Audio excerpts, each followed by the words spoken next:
Hello guys, मैं कनक आप सभी का स्वागत करती हूँ हमारी यूट्यूब चैनल पे। आज हम जानेंगे मौलिक अधिकार के बारे में।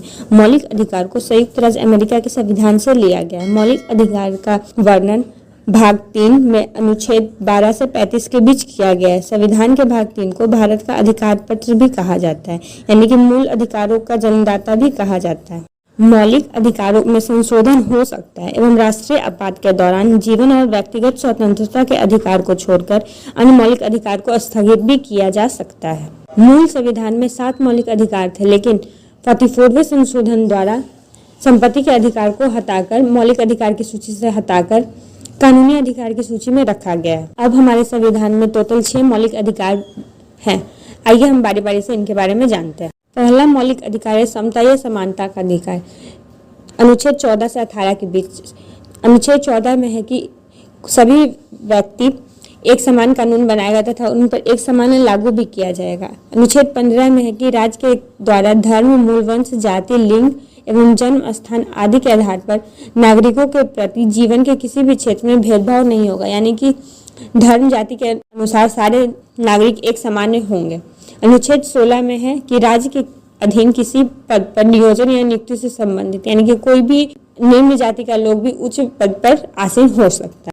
अनुच्छेद 17 में है स्पृहता का अंत, यानी छुआछूत का अंत करना है। अगर कोई इसको मानता है तो उसको दंडनीय अपराध माना जाएगा। अनुच्छेद 18 में उपाधियों का अंत। हमारा दूसरा मौलिक अधिकार है स्वतंत्रता का अधिकार।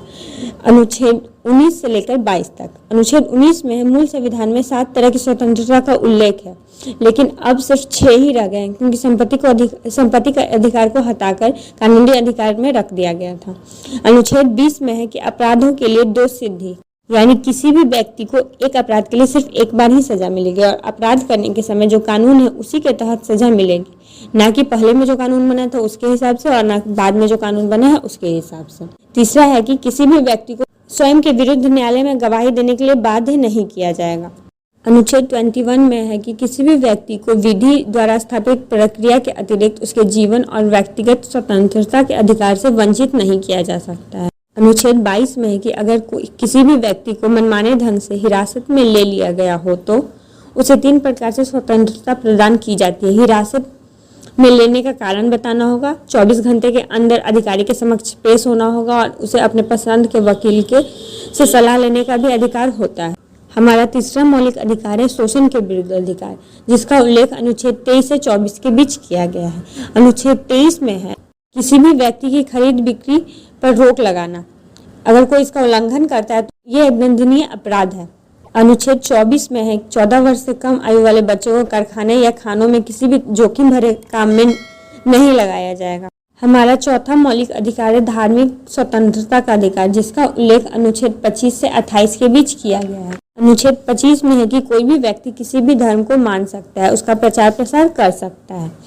अनुच्छेद 26 में है कि व्यक्ति को अपने धर्म के लिए संस्था की स्थापना और पोषण करने के लिए स्वामित्व और प्रशासन का अधिकार है, यानी कि वो कुछ भी कर सकता है, कोई इसको रोक टोक नहीं कर सकता।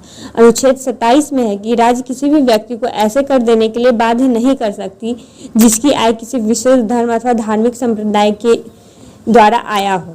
अनुच्छेद 28 में है कि राज्य के किसी भी शिक्षा संस्था में कोई भी धार्मिक शिक्षा नहीं दी जाएगी और विद्यार्थियों को धार्मिक अनुष्ठान में भाग लेने के लिए या धर्म उपदेश देने के लिए बाध्य नहीं किया जाएगा। अनुच्छेद 28 में ऐसा वर्णन है। अब हम जानेंगे हमारे 5वें मौलिक अधिकार के बारे में, जो है संस्कृति और शिक्षा संबंधी अधिकार। इसका उल्लेख अनुच्छेद 29 से 30 के बीच किया गया है।